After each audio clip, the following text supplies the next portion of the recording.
সবাইকে স্বাগত জানাচ্ছি আমাদের আজকের ক্লাসে। স্ক্রিনে আপনারা দেখতে পাচ্ছেন আজকে আমরা আলোচনায় রেখেছি বেশ কিছু অঙ্ক, যে অঙ্কগুলো বিভিন্ন চাকরির পরীক্ষায় রিসেন্ট সময়ে রিপিট হচ্ছে। 20 থেকে 100 এর মধ্যবর্তী মৌলিক সংখ্যা কয়টি? তো আপনারা নিশ্চয়ই জানেন যে 1 থেকে 20 পর্যন্ত মৌলিক সংখ্যা কয়টা আছে? 8টা। আমরা জানি 1 থেকে 20 পর্যন্ত আছে 8টা। আর তাহলে 1 থেকে 100 পর্যন্ত মৌলিক সংখ্যা মোট কয়টা আছে? 25টা। তার মানে আপনারা যদি 25 থেকে 8 বাদ দিয়ে দেন তাহলে থাকে কত বলেন তো দেখি? 17।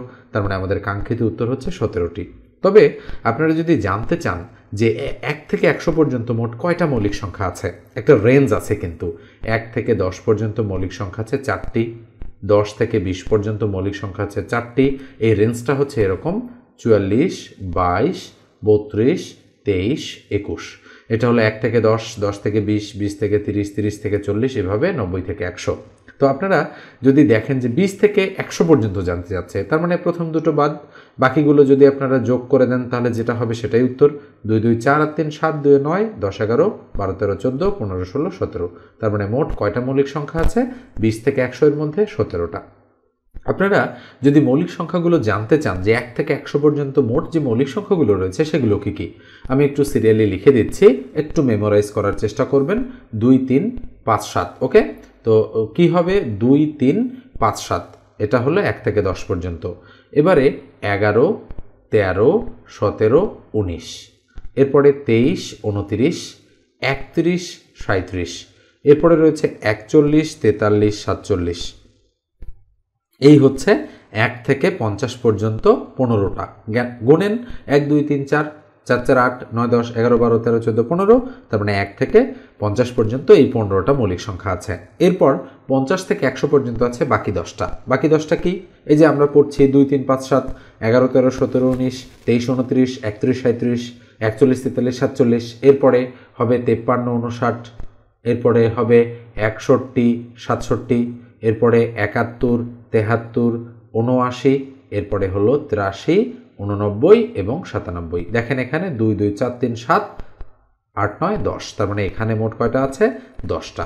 তার মানে কয়টা হচ্ছে? 15টা আর 10টা কয়টা? 25টা। তো এইভাবে মুখে মুখে আপনাদের মৌলিক সংখ্যাগুলো বের করতে জানতে হবে। আদতে যদি আপনি 15-20 বার পড়েন এই সংখ্যাগুলো তাহলে কিন্তু মনে থাকবে। আবার যদি কয়েকদিন পর রিভিশন দেন তাহলে দেখবেন যে 2-3 সপ্তাহের মধ্যেই হচ্ছে 2-1 বার রিভিশন দিলেই আপনাদের কিন্তু এই জিনিসগুলো একেবারে মেমোরাইজ হয়ে যাওয়ার কথা। তখন আর কিন্তু ভুল হবে না এই ধরনের প্রশ্ন আসলে। এরপর দেখেন আমরা পরের অঙ্কে চলে যাচ্ছি। পরের অঙ্কটা কি বলা হচ্ছে? x:y 5:3 হলে 8x - 5y 8x + 5y এর মান কত? তো এই যে চিহ্নটা, এই চিহ্নটার ইংরেজি নাম কিন্তু ইজ টু, মানে অনুপাত। ঠিক আছে, তো আমরা যদি এখানে x:y বলি তাহলে x এর মান কিন্তু এখানে 5 আর y এর মান কিন্তু এখানে 3। খেয়াল করে দেখেন, x হচ্ছে 5 আর y হচ্ছে 3। এই আদলে কিন্তু মানগুলো আছে। তো সেক্ষেত্রে x এর মান 5 আর y এর মান যদি 3 হয় তাহলে 8x - 5y আর 8x + 5y এটার মান কত হবে? নিঃসন্দেহে আপনারা বুঝতে পারছেন। তাহলে 8 × x এর মান হচ্ছে 5, তাহলে 5 8 40 - 5y, তাহলে 3 5 15। ওকে, অনুপাত 8x, তাহলে আবার 5 8 40 + 3 5 15 কত হচ্ছে বলেন তো? 40 থেকে 15 গেলে থাকে হচ্ছে 25। অনুপাত 40 আর 15 55, তাহলে 25:55। আমরা তো জানি অনুপাত মানে ভগ্নাংশ, তার মানে উপরে 25 তার নিচে 55। কাটাকাটি করলে 5 11 55, 5 5 25, তার মানে 5:11 হচ্ছে আমাদের সঠিক উত্তর। কোথায় রয়েছে? দেখেন এই যে এ নাম্বার অপশনেই কিন্তু 5:11 রয়েছে। এরপর আমরা পরেরটাতে চলে যাচ্ছি। তো 3 নম্বর অঙ্কটা দেখেন, প্রত্যেকটাই কিন্তু এটা দেখেন এসেছে কম্পিউটার অপারেটর পদে প্রবাসী কল্যাণ ও বৈদেশিক কর্মসংস্থান মন্ত্রণালয়ে। প্রথম যে অঙ্কটা করলাম এটা এসেছে জনশক্তি কর্মসংস্থান ও প্রশিক্ষণ ব্যুরোর অফিস সহায়ক পদে। তো এটা আমরা করতে চাই সলিউশন 1 2 3 4 ... 20 কত? তো আমরা চাইলে এই ধরনের অঙ্ক সরাসরি যোগ করেও করতে পারি। আচ্ছা বলেন তো দেখি, 1 এর পরে 2, তারপর 3, তারপর 4, তারপর কত? 5 6 7 8 9 10, এভাবে 11 12 13 14 15 16 17 18 19, এরপরে 20। আপনারা যদি এগুলো যোগ করেন সিরিয়ালি তাহলে কিন্তু অ্যান্সার চলে আসবে। আমি একটু ম্যানুয়ালি আপনাদের করে দেখাই, যেহেতু সংখ্যাটা ছোট, কোনো সূত্র না জেনেই আপনারা এইভাবে যোগ করে অ্যান্সারটা বের করে ফেলতে পারেন।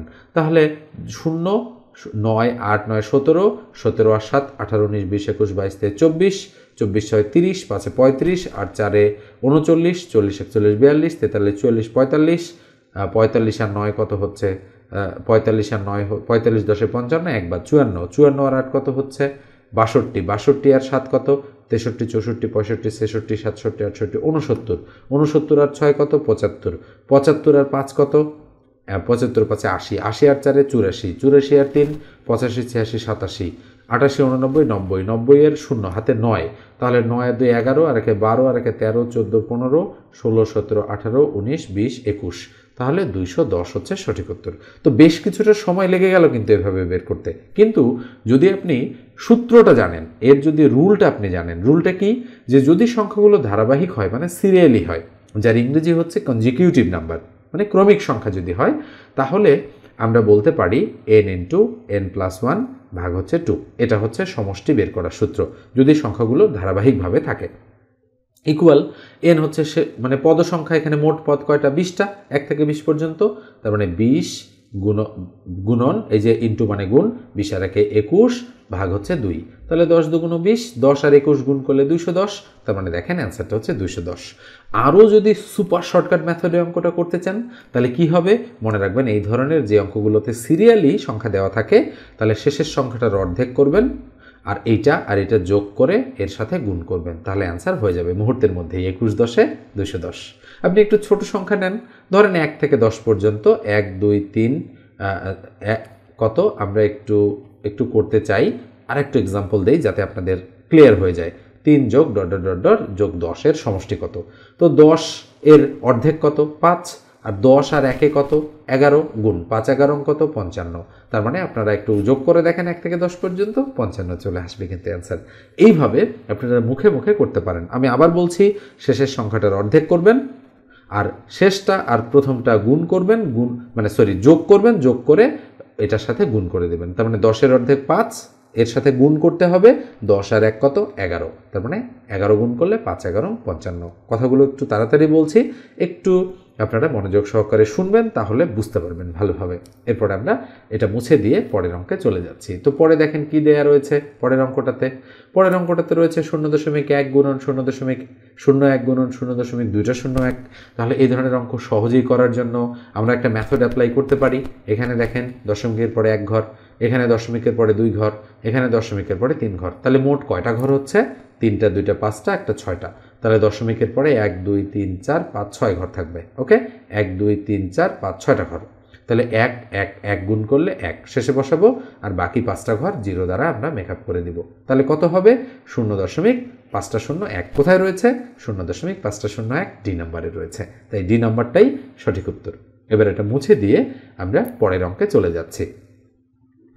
5 নম্বর অঙ্কটা দেখেন, বলা হচ্ছে কি পিতা ও পুত্রের বয়সের সমষ্টি 76 বছর, পিতার বয়স পুত্রের বয়সের 3 গুণ হলে পুত্রের বয়স কত। এটা প্রবাসী কল্যাণ ও বৈদেশিক কর্মসংস্থান মন্ত্রণালয়ের কম্পিউটার অপারেটর বা উচ্চমান সহকারী পদে এসেছিল 2023 সালে।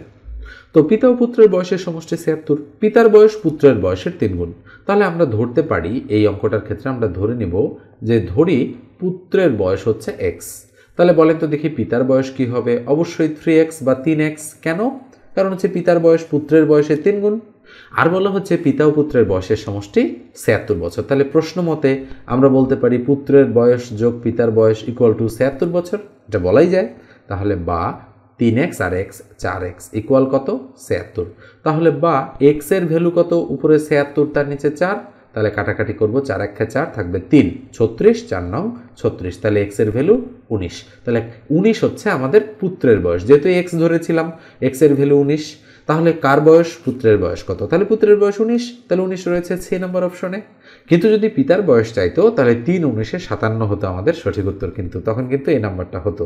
ওকে, তো এই জন্য খেয়াল রাখতে হবে যে কি বের করতে বলেছে, যেহেতু পুত্রের বয়স বের করতে বলেছে সেক্ষেত্রে 19 হবে আমাদের সঠিক উত্তর, 57 নয় কিন্তু। এবার আমরা মুছে দিয়ে পরেরটাতে যাচ্ছি। তো পরের অঙ্কটা দেখেন, বেলা 2টা 20 মিনিটে ঘন্টার কাঁটা ও মিনিটের কাঁটার মধ্যবর্তী কোণের মান কত। এটা সামরিক ভূমি ও ক্যান্টনমেন্ট অধিদপ্তরের প্রতিরক্ষা মন্ত্রণালয়ের জুনিয়র শিক্ষক পদে এসেছিল 2023 সালে। তো আমরা এই ধরনের অঙ্ক করি একটা সূত্রের সাহায্যে। রুলটা কি? রুলটা হচ্ছে যেহেতু মধ্যবর্তী কোণের মান বের করতে বলেছে, তাহলে আমরা সূত্র প্রয়োগ করব 11m - 60h ডিভাইডেড বাই 2, তার মানে m তে মিনিট, h তে আওয়ার্স। তাহলে ইকুয়াল টান দিলাম, তাহলে 11 ইন্টু m এর মান কত? মিনিট, দুইটা 20 মিনিট, তাহলে 20 বসাই দিলাম, মাইনাস 60 ইন্টু h কত? h হচ্ছে দুইটা, তার মানে 2 বসাই দিলাম, ভাগ 2। তাহলে আমরা যদি গুণ করি 11 দুগুণ 22, তার মানে 220 মাইনাস 60 দুগুণ 120, ভাগ কত? 2। তাহলে 220 থেকে 120 বাদ দিলে থাকে 100, 100কে 2 দ্বারা ভাগ করলে কত? 50। তাহলে 50 ডিগ্রি আমাদের সঠিক উত্তর। তার মানে এ নাম্বার অপশনটাই কিন্তু আমাদের রাইট অপশন। এবার আমরা নেক্সট অঙ্কে চলে যাচ্ছি। 7 নম্বর অঙ্কটা দেখেন। 7 নম্বর অঙ্কটা কিন্তু কিছুটা ক্রিটিক্যাল অঙ্ক। এটা হচ্ছে a ইকুয়াল √3 প্লাস √2 হলে a cube plus 3a plus 3a inverse plus a inverse আকারে পাওয়ার 3 রয়েছে। তো এটার মান কত আমাদের খুঁজে বের করতে বলা হচ্ছে। তো আমরা অঙ্কটা আগে তুলব। তো আমরা শুরুতে লিখব, দেওয়া আছে যে a ইকুয়াল √3 প্লাস হচ্ছে √2। তাহলে মান বের করতে হবে a cube plus 3a plus 3a inverse plus হচ্ছে a ইনভার্স 3, এটার মান বের করতে হবে। তো যেহেতু অঙ্কটা একটু বড়, আমি স্ক্রিনটা ব্লার করে দিচ্ছি। এখন খেয়াল করে দেখেন, আমি এটা একটু ক্যালকুলেশন করি। এটা হ্যাঁ, তাহলে a cube plus 3a plus 3 into a inverse মানে 1 ভাগ a, এই ক্যালকুলেশনটা বুঝতে হবে। প্লাস এই a ইনভার্স 3 মানে 1 ভাগ এর উপর কিউব। তাহলে বিষয়টা কি দাঁড়াচ্ছে? এইটা আর এটা এবার আমরা পাশাপাশি লিখব, a কিউব প্লাস 1 ভাগ a কিউব, কেননা এটা সূত্রের আদলে রয়েছে এই জিনিস আর এই জিনিস। তাহলে প্লাস 3a লিখলাম, আর প্লাস এই 3 উপরের সংখ্যা, তাহলে 3 উপরে চলে গেল, নিচে থাকবে a। তাহলে ইকুয়াল a কিউব, এই যে আমরা এভাবে লিখতে পারি, প্লাস b কিউব, এই আদলে সূত্রের আদলে সাজাই ফেললাম এটাকে। প্লাস এখানে যদি 3 কমন নেই থাকে a প্লাস 1 ভাগে 3 তো কমন চলে গিয়েছে, তাই এইভাবে থাকে। এখন দেখেন এই যে জিনিসটা, এই জিনিসটাকে আমরা সূত্র আদলে বা অনুসিদ্ধান্তর আদলে লিখতে পারি। অনুসিদ্ধান্তটা কি? আচ্ছা বলেন তো দেখি, a কিউব প্লাস b কিউবের অনুসিদ্ধান্ত কি? a প্লাস b তার উপর whole cube minus 3ab into a plus b। নিঃসন্দেহে বুঝতে পারছেন। তাহলে আমি একটু অন্য কালার ব্যবহার করে এখানে সূত্রটা লিখি। তাহলে a প্লাস 1 ভাগ a তার উপর cube minus 3 into a into 1 ভাগ a, এই যে ab হয়ে গেল দেখেন, ইন্টু হচ্ছে a প্লাস 1 ভাগ a। ক্লিয়ার বিষয়টা? আর প্লাস এখানে আগে থেকে আছে 3 ইন্টু a প্লাস 1 ভাগ a। আচ্ছা বলেন তো এটা কাটা যাবে কিনা? অবশ্যই কাটা যাবে। তাহলে কি থাকবে? a প্লাস 1 ভাগ a, তার উপর থাকবে cube minus 3 into a plus 1 ভাগ a plus 3 into a plus 1 ভাগ a। আচ্ছা দেখেন তো দেখি, এই 3 ইন্টু a প্লাস 1 ভাগ a plus 3 into a plus 1 ভাগ a, এইটা আর এটা ক্রস হয় কিনা? অবশ্যই হয়। তার মানে আমাদের শুধু এইটুকুর মান বের করতে হবে। এবার কোনটা? a প্লাস 1 ভাগ এর মান, যদি এর উপর কিউবের মান বের করতে পারলেই আমাদের উত্তর। কিন্তু এখানে মান আকারে দেওয়া আছে দেখেন a এর মান শুধু। তো a এর মান √3 প্লাস √2, তাহলে 1 ভাগ এর মান কত হবে? তাহলে এখানে আমরা একটু অন্য কালার ব্যবহার করে 1 ভাগ এর মান বের করার চেষ্টা করব। তাহলে 1 ভাগ এর মান কত হবে বলেন তো দেখি? 1 ভাগ a হবে এই চিহ্নের বিপরীত চিহ্ন বিশিষ্ট। তাহলে √3 মাইনাস √2। এটা কখন হয়? যখন সংখ্যাগুলো 3 2 পাশাপাশি থাকে, অথবা 5 4 4 3 এভাবে পাশাপাশি থাকে, তখন এটা লেখা যায়। মানে এক ডিস্টেন্স যদি দুটোর মধ্যে হয়, তাহলে আমরা এটা লিখতে পারি। তাহলে সুতরাং বলেন তো দেখি, a প্লাস 1 ভাগ এর ভ্যালু কী হবে? এটার মান হচ্ছে √3 প্লাস √2, লিখে ফেললাম। আর 1 ভাগ এর মান হচ্ছে √3 মাইনাস √2, লিখে ফেললাম। তাহলে এটা ক্রস করে দিলাম, তার মানে 2√3 a প্লাস 1 ভাগ এর মান আমাদের। তাহলে এখানে যদি আমরা মানটা বসাই দিই, তাহলে 2√3 তার উপর কিউব কত হচ্ছে বলেন তো দেখি? 2 এর উপর কিউব ইন্টু √3 উপর কিউব। এটাও আমরা বলতে পারি, যেহেতু দুইটা ব্র্যাকেটের উপরে আছে, তাহলে 2 এর উপর কিউব মানে 8, আর √3 উপর কিউব মানে √3, তিনটা আছে, √3 ইন্টু √3 ইন্টু √3। আমি কিন্তু এক লাইনও বাদ দিচ্ছি না। তাহলে 8 ইন্টু দুইটা √3 মানে √3 তার উপর স্কোয়ার ইন্টু √3, এটা আমরা লিখতে পারি। তাহলে স্কোয়ার রুট কাটা যাচ্ছে, তাহলে 3 আর 8 গুণ করলে 3 8 24 √3 হচ্ছে, ঠিক আছে। তার মানে 24 √3 হচ্ছে আমাদের সঠিক উত্তর। তো দেখেন তো দেখি 24 √3 এই অঙ্কটার সঠিক উত্তর হিসেবে আছে কিনা। অবশ্যই আছে ডি নাম্বার অপশনে। তো অঙ্কটা করতে কিন্তু বেশ কিছুটা সময় লেগে গেল, আমি কিন্তু বুঝাই দিলাম আপনাদের ঠিকঠাকভাবে। তবে এই অঙ্কগুলো যদি আপনি করতে জানেন তাহলে খুবই অল্প সময়ের মধ্যেই কিন্তু অঙ্কগুলো হয়ে যাবে। তো দেখেন একটা পরীক্ষায় কিন্তু সহজ কঠিন মিলায়ে অঙ্ক থাকে, সব অঙ্ক সহজ থাকে না বা সব অঙ্কই কঠিন থাকে না। কঠিন অঙ্ক হয়তো 2-3টা থাকে, বাকি সবগুলোই কিন্তু সহজ থাকে। তো এটা কিছুটা কঠিন, মানে কিছুটা কঠিন আকারে কিন্তু অঙ্কটা দিয়ে দেওয়া হয়েছে। এবার এটা মুছে দিয়ে আমরা পরের অঙ্কে যাচ্ছি। তো 8 নম্বর অঙ্কটা দেখেন, বলে যে একটি ছক্কা একবার নিক্ষেপ করলে 2 থেকে বড় সংখ্যা পাওয়ার সম্ভাবনা কত। এটা সামরিক ভূমি ও ক্যান্টনমেন্ট অধিদপ্তরের প্রতিরক্ষা মন্ত্রণালয়ের সহকারী শিক্ষক, মানে এই পদে এসেছিল।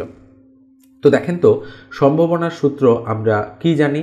সম্ভাবনা মানে নিচে হচ্ছে মোট ঘটনা আর উপরে হচ্ছে অনুকূল ঘটনা, এটা আমরা বলতে পারি। তাহলে উপরে অনুকূল ঘটনা, নিচে মোট ঘটনা।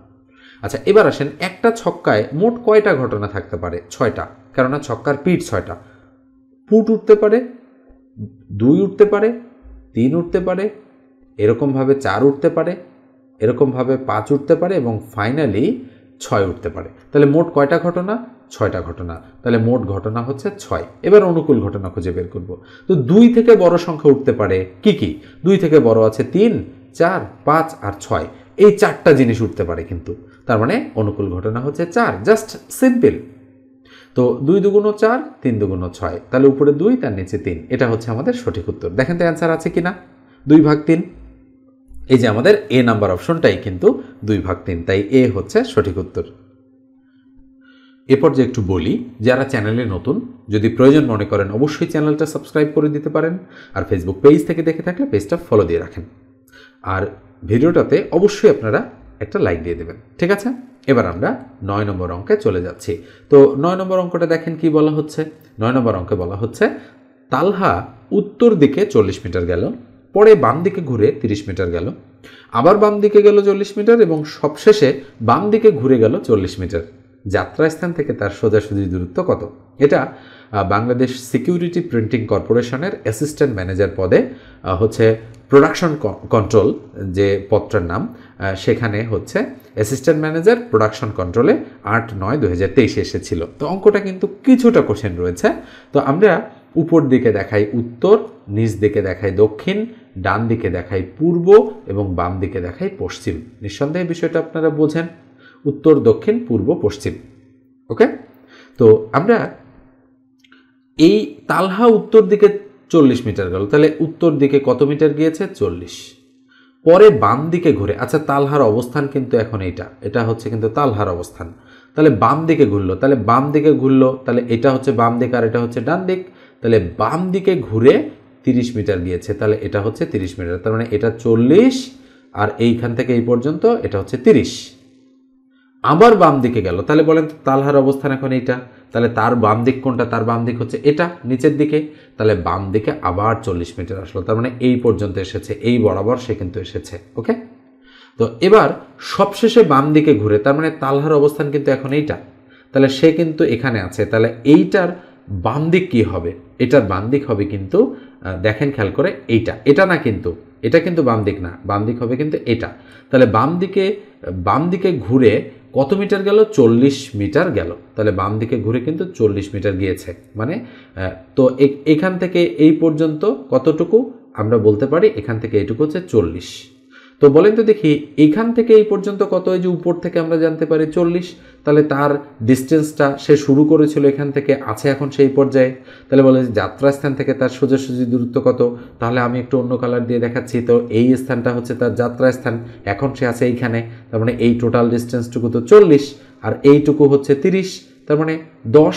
আমরা বলতে পারি নিঃসন্দেহে সে যাত্রাস্থান থেকে মাত্র 10 মিটার দূরত্বে আছে। তার মানে অবশ্যই আমরা বলতে পারি সঠিক উত্তর হচ্ছে এ নাম্বার অপশনটা। তো এরপর আমরা এটা মুছে দিচ্ছি, মুছে দিয়ে পরের অঙ্কে চলে যাচ্ছি। তো পরেরটা দেখেন, আর মাত্র 2টো অঙ্ক রয়েছে আমাদের এই লিস্টে। খুবই সহজ অঙ্ক এটা। 10 নম্বর অঙ্কটা 29, 33, 51, 73 ড্যাশ পরবর্তী সংখ্যাটা কত? তার মানে এখানে কি হবে খুঁজে বের করতে বলা হচ্ছে। তো আমরা একটু ডিস্টেন্সগুলো খেয়াল করি। তাহলে 19 আর 10, তাহলে কত হচ্ছে? 29 30, 31, 32, 33, তার মানে 14 ডিস্টেন্স। খেয়াল করেন। এরপরে 51 থেকে 33, তাহলে 51 থেকে 33 যদি বিয়োগ করি 4, 5, 6, 7, 8, 9, 10, 11, তাহলে 8, তাহলে থাকলো 1, 18, তার মানে 18 ডিস্টেন্স। এবার 73 থেকে 51 যদি আমরা বিয়োগ করি তাহলে কত হয়? 2 আর 2 22, তার মানে 22 ডিস্টেন্স। তাহলে 14, 18, 22, তার মানে 4 করে বাড়তেছে, তার মানে এবার 26 হবে। তাহলে 73 আর 26 যা হবে সেটাই হবে এই সংখ্যাটা। তাহলে আমরা 73 আর 26 যোগ করে দিব, 6, 3, 9, 7, 2, 9, তার মানে 99 হচ্ছে সঠিক উত্তর। দেখেন খুবই সহজ কিন্তু। এবার আমরা লাস্ট অঙ্কে চলে যাচ্ছি। তো সবার শেষের অঙ্কটা বিভিন্ন চাকরির পরীক্ষায় আপনারা আসতে দেখেছেন। একেবারেই মনে করেন যে 1990 সাল থেকে শুরু করে একেবারে 2024-25 সাল পর্যন্ত কিন্তু এই অঙ্কগুলো আসতেইছে বারবার। জাস্ট একটু মনে রাখতে হবে যে কিভাবে এই ধরনের অঙ্কের সলিউশন করতে হয়। বলেছে একটি পানি ভর্তি একটি বালতির ওজন 12 কেজি। বালতির অর্ধেক পানি ভর্তি হলে তার ওজন হয় 7 কেজি। খালি বালতির ওজন কত? তো খেয়াল করেন, আমরা শর্টকাটে করতে পারি কি, যেটা মানে যে অর্ধেক পানি ভর্তি যেহেতু দেওয়া আছে 7, তাহলে আমরা এটাকে 2 দ্বারা গুণ করব, তাহলে 7 দুগুণ 14, 14 থেকে যদি আমরা 12 বিয়োগ করি তাহলে আমরা উত্তর পেয়ে যাব। কিন্তু এটা কিন্তু শর্টকাট মেথড যে 2 কেজি। কিন্তু যদি আপনি এই অঙ্কটা ঠিকঠাকভাবে বুঝতে চান, যে না আমি একটু ধরে ধরে বুঝতে চাই যে আসলে কিভাবে অঙ্কটা হলো, সেক্ষেত্রে আপনাদের কিন্তু একটু সময় নিয়ে ডিটেলস মেথডে অঙ্কটা করতে হবে। তাহলে আমরা ডিটেলস মেথডে যদি অঙ্কটা করতে চাই তাহলে আমরা কিভাবে করব? তো দেখেন আমি একটু মুছে দিচ্ছি, সরি, আমি এখানেই একটু অঙ্কটা করে দিই। তাহলে কি হবে? পানি ভর্তি একটি বালতির ওজন 12 কেজি। তার মানে আমরা বলতে পারি যে পুরো বালতিটাতে পানি আছে প্লাস বালতির ওজন সমেত। তাহলে আমরা এভাবে বলতে পারি এই জিনিসটাকে, দেখেন আমি একটু এখানেই করাচ্ছি, সেটা আমি বলতে পারি সম্পূর্ণ পানি, তার মানে পুরো পানিটা, সম্পূর্ণ পানি প্লাস পুরো বালতিটা মিলে কত আছে? 12 কেজি। এবার আসেন বালতির অর্ধেক পানি, বালতিটা তো আর অর্ধেক হয়নি তাই না, পানি হচ্ছে অর্ধেক। তার মানে আমরা বলতে পারি যে অর্ধেক পানি প্লাস পুরো বালতি, অর্ধেক পানি থাকলেও তো পুরো বালতিটা থাকতেছে, ইকুয়াল টু কত কেজি? 7 কেজি। তাহলে এটা 7 কেজি। তাহলে আমরা যদি এই দুটো বিয়োগ করি তাহলে বিয়োগ বিয়োগ বিয়োগ, তাহলে সম্পূর্ণ পানি থেকে অর্ধেক পানি বাদ দিলে বাকি অর্ধেক পানি থাকে। তাহলে আমি বলতে পারি অর্ধেক পানি বালতি বালতি ক্রস, তাহলে ইকুয়াল টু 12 থেকে 5 গেলে 7 গেলে 5 কেজি। তাহলে অর্ধেক পানি যদি 5 কেজি হয় তাহলে পুরো পানি কতটুকু আছে? তাহলে 5 গুণন 2 ইকুয়াল টু 10 কেজি। তাহলে পুরো পানি 10 কেজি, আর পানি ভর্তি একটি বালতির ওজন 12 কেজি। তার মানে 12 থেকে যদি আমি 10 মাইনাস করে দিই তাহলে 2 কেজি। দেখেন ওই 2 কেজি কিন্তু আমরা অ্যান্সার হিসেবে বের করে ফেলেছি। তো এই আমাদের আজকের আলোচনাটা কেমন লাগলো অবশ্যই লিখে জানাবেন। আর অনলাইনে আমার কাছে যদি আপনারা পড়তে চান তাহলে অবশ্যই 01642702760 এই নাম্বারে যোগাযোগ করবেন। ধন্যবাদ সবাইকে, ভালো থাকবেন, সুস্থ থাকবেন।